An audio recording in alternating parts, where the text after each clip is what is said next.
राजस्थान के गांव में एक ऐसा कब्रिस्तान था जहां रात होते ही मुर्दों की डरावनी आवाजें सुनाई देती थी और जो भी इंसान गलती से उस कब्रिस्तान में चला जाता वो कभी जिंदा वापस नहीं आता था। राजस्थान के पहाड़ों के बीच बसा एक छोटा सा गांव।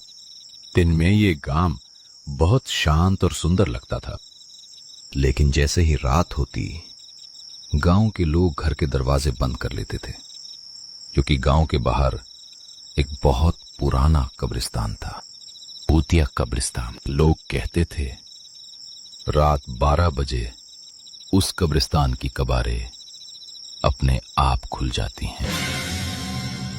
एक दिन शुभम और उसके दोस्त जंगल में लकड़ियां काटने गए हुए थे। तभी उनका दोस्त सोनू हंसते हुए बोलता है यार ये गांव वाले भी कितने पागल है, आज भी भूतों से डरते हैं। भाई मजाक मत कर, मेरे दादाजी ने उस कब्रिस्तान को अपनी आंखों से देखा था। क्या देखा था तेरे दादाजी ने? वहां पर कब्रें हिल रही थीं। अच्छा, कब्रें हिल रही थीं। फिर तेरे दादाजी ने क्या किया? फिर क्या, दादाजी को ये दिखते ही वो तुरंत वहां से भाग गए और घर आ गए। तभी आज वो हमारे साथ हैं, वरना अभी मेरे घर में उनकी फोटो पर माला लगी होती। तभी पेड़ के नीचे बैठा हुआ शौर्य बिहारी बोलता है, अरे बेटवा, बहुत रात हो गई बा, तुम लोगों की बात होई गवाह हो तो अब चली, वरना कोनो जंगली जानवर आ दई ना तो हमारी फोटो पर जरूर माला लग जाएगा। हाँ चल ही रहे हैं, पर यार आज बहुत थक गए हैं और आज लकड़ियां भी बहुत हो गई हैं। मुझे लगता है कि हमें ये लकड़ियां आज रात यहीं रख देनी चाहिए और फिर कल सुबह इन्हें यहाँ से ले जाएंगे। क्या बोलते हो? हाँ भाई, सही कह रहे हो, आज बहुत थक गए हैं और ऊपर से कमर में दर्द भी हो रहा है। अब कल ही ले जाएंगे इन्हें। अब चलो, बहुत रात हो गई है, सोना भी तो है। अच्छा ये बात है, तो फिर चली। फिर वे तीनों लकड़ियों को एक जगह रखकर वहां से जाने लगते हैं। उन तीनों को चलते हुए काफी रात हो गई थी। फिर कुछ देर चलते हुए सोनू को कुछ दिखाई देता है। अरे रुको, वो देखो सामने क्या है? गांव का भूतिया कब्रिस्तान। फिर शौर्य और शुभम भी वही देखते हैं। हाँ, ये कब्रिस्तान तो वही भूतिया कब्रिस्तान लगता है। अरे भाई, कुछ भूतिया भूतिया नहीं है। लोग वहां ना जाएं और किसी मुर्दे को ना छेड़े, इसलिए लोगों ने ये अफवाह उड़ाई है। अरे यार, ये अफवाह है कि हकीकत, ये तो वहां जाकर ही पता लगेगा बा। अच्छा तो चलो फिर आज देख ही लिया जाए कि क्या सच है और क्या झूठ। हाँ चलो। फिर वे तीनों उस भूतिया कब्रिस्तान की तरफ जाने लगते हैं। फिर वे तीनों उस भूतिया कब्रिस्तान के अंदर पहुंच जाते हैं और फिर सोनू बोलता है, अरे यहाँ तो कोई कब्र वगैरह नहीं हिल रही है और ना ही यहाँ कोई मुर्दे हैं। मैंने कहा ही था ये सब एक अफवाह है। हाँ तुम सही कहत भैया, यहाँ कोई नहीं बा, गांव वाले झूठे ही बोलत बा। हाँ, यहाँ कोई मुर्दा तो नहीं दिख रहा, पर यहाँ पर कुछ अजीब सा लग रहा है। पता नहीं, कुछ बहुत अजीब। शुभम ने ऐसा कहा ही था कि तभी जमीन थोड़ी हिलने लग जाती है। अरे ये जमीन को क्या हो गया? ये ऐसे हिलने क्यों न की? और तभी एक कब्र में से एक मुर्दा बाहर निकलता है। वो देखने में बहुत ही भयानक था। उसका शरीर सड़ा गला सा लग रहा था और वो बेहद डरावना दिखाई दे रहा था। उस मुर्दे को देखकर वे तीनों दंग रह जाते हैं। अरे बाप रे बाप, ये का चीज बा? बचा ले रे देवा, बचा ले, हमके बचा ले। तभी वो मुर्दा उन तीनों की तरफ तेजी से भागता है और फिर पूरे जंगल में जोर जोर से चीखें गूंजने लगती हैं और फिर एकदम से सब कुछ शांत हो जाता है, जैसे वहां कभी कुछ हुआ ही ना हो।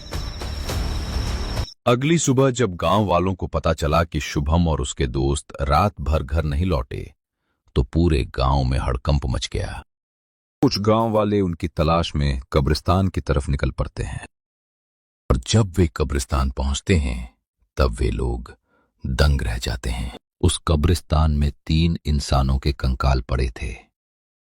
उन्हें देखकर ऐसा लग रहा था मानो उनकी मौत किसी बेहद रहस्यमयी और भयावह घटना में हुई हो। हे भगवान, ये क्या अनर्थ हो गया? ये तो उन्हीं तीनों के कंकाल हैं।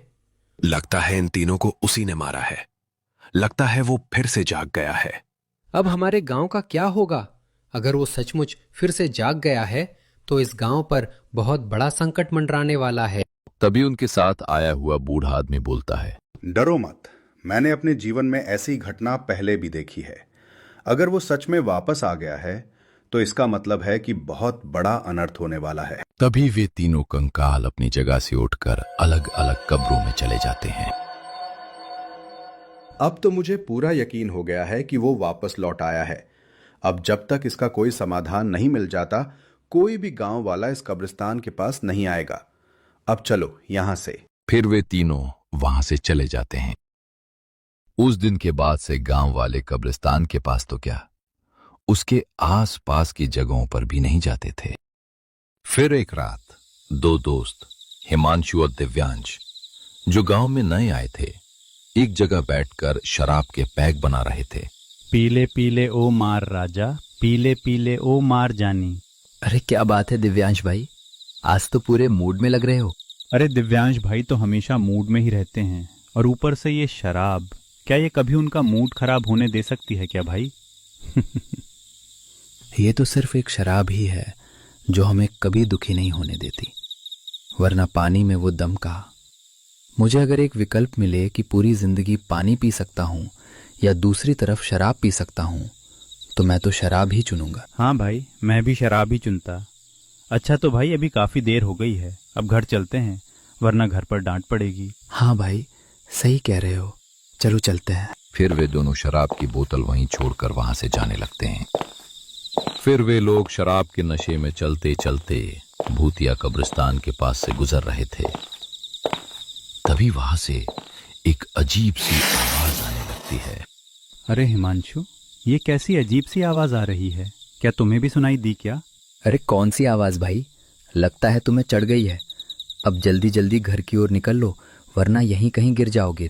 तभी हिमांशु की नजर उस कब्रिस्तान पर जाती है और फिर वो बोलता है, अरे भाई, ये तो वही भूतिया कब्रिस्तान है ना, जहां से कुछ दिन पहले 3 लोगों के कंकाल मिले थे, और सुना है वो कंकाल खुद ब खुद 3 कब्रों के अंदर चले गए थे, वो भी गांव वालों के सामने ही। हाँ भाई, लग तो वही रहा है, पर यहाँ तो कुछ भूतिया जैसा नहीं है। उसके ऐसा कहते ही हवा तेज हो जाती है। तभी अचानक 3 मुर्दे अपनी अपनी कब्रों से बाहर निकल आते हैं। उन्हें देखकर वे दोनों मानो डर के मारे वहीं जड़ हो जाते हैं। अरे हिमांशु, जल्दी से यहाँ से निकल, वरना आज हम नहीं बचेंगे। पर वे दोनों कहीं जा नहीं पा रहे थे। वे एक ही जगह पर भागे जा रहे थे, मानो किसी अदृश्य शक्ति ने उन्हें जकड़ रखा हो। तभी एक कब्र में से एक अलग सा मुर्दा निकलता है। वो बाकी मुर्दों की तरह नहीं था। उन्हें देखकर वो जोर जोर से हंसने लगता है। और फिर वो उन दोनों की ओर बढ़ने लगता है। तभी पूरे गांव में फिर से एक बार जोरदार चीख गूंज उठती है। तभी तपस्या में लीन नरकट बाबा की आंखें खुल जाती हैं। अभी जो हुआ है वो बहुत ही बुरा हुआ है। अब वो किसी को भी नहीं छोड़ेगा।